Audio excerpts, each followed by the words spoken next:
গরিব লোকের কোনো দোষ নেই এবং সাধারণ লোক বেচারা ভাবছে সে একটা বাড়ি করছে, বাড়িটা আমি একটা ফ্ল্যাট নিই, তার দোষ নেই।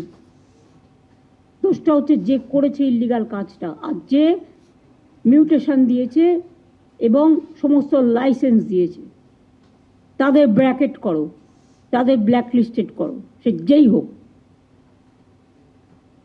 আমিও যদি করে থাকি আমাকেও ব্ল্যাকলিস্টেড করো। আর আগের কোনো অফিসারও যদি করে গিয়ে থাকে তার পেনশনও এর মধ্যে আসবে, তাদের বিরুদ্ধেও কিন্তু তোমাকে অ্যাকশন নিতে হবে। তোমরা অনেক সময় অফিসারদের কেস করে ছেড়ে দাও, ক্লোজ করে দাও কিছু পাইনি বলে, কিন্তু আমি দেখেছি তোমরা এক একজনের ক্ষেত্রে এক এক রকম ব্যবস্থা নাও। এখানে যে কমিটিটা হবে অ্যাকশন নেওয়ার, তাতে আইপিএস আইএস সবাই থাকবে।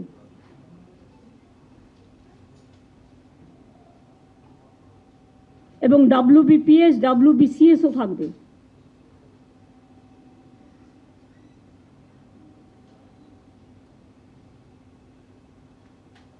আর এই কমিটিটা হেড করবে নন্দিনী,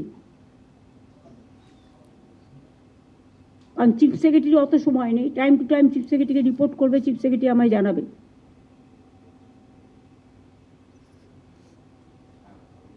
ববি, এটা আমার বলার ছিল মিউনিসিপ্যালিটি অ্যান্ড আরবান ডিপার্টমেন্ট এবং পঞ্চায়েত ডিপার্টমেন্টকে।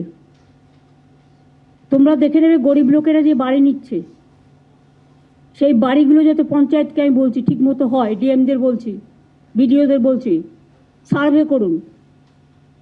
আপনারাই তো সার্ভে করেছেন।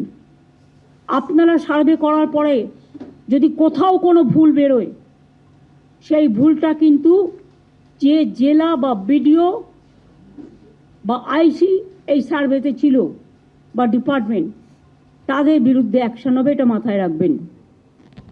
এখন থেকে আমি রাজীব কুমারকে বলবো প্রত্যেকটা ডিপার্টমেন্টে অ্যাপ করতে। প্রত্যেকটা টাকা আমাদের ব্যাংকের থ্রুতে যায়, কিন্তু আজকালকার দিন সময় খারাপ, হ্যাক করে নেয়, ব্যাংকের টাকাও হ্যাক হয়ে যায়, ব্যাংক নিজেরটাও ঠিকমতো কেয়ার করে না। সুতরাং এটা আমরা ধরতে পারবো যে কে কোথায় এটাকে দুষ্টুমি করছে, এগুলোকে স্ট্রংলি হ্যান্ডেল করতে হবে। বল। যদি একটা ছোট্ট ছিল যে আপনি অ্যাপ করতে বলছেন ব্যাংকের, সার্ভেটাও আমাদের নিজেদের ক্ষেত্রে আমি দেখেছি সার্ভেতেও অনেক সময় ভুল রিপোর্ট হয়ে যাবে। সার্ভেটাকে যদি আমরা লোড করে অ্যাপে করে দিই, তাহলে কালকে আমি করেছি কি ও করেছে এটা দায়িত্ব এড়াতে পারবে না। সার্ভেটার রিপোর্টটা এবং সার্ভের ছবিটা অ্যাপের মধ্যে থাকবে এবং আমার সিগনেচারটা অ্যাপের মধ্যে থাকবে, তাহলে আমি আমার দায়িত্ব এড়াতে পারবো না। এটা করে দাও, এটা ভালো প্রপোজাল। প্রত্যেকের দায়িত্ব নিতে হবে। কোনো খারাপ হলে গভর্নমেন্টের দায়িত্ব, আর ইন্ডিভিজুয়াল পালিয়ে যাবে, এটা হবে না।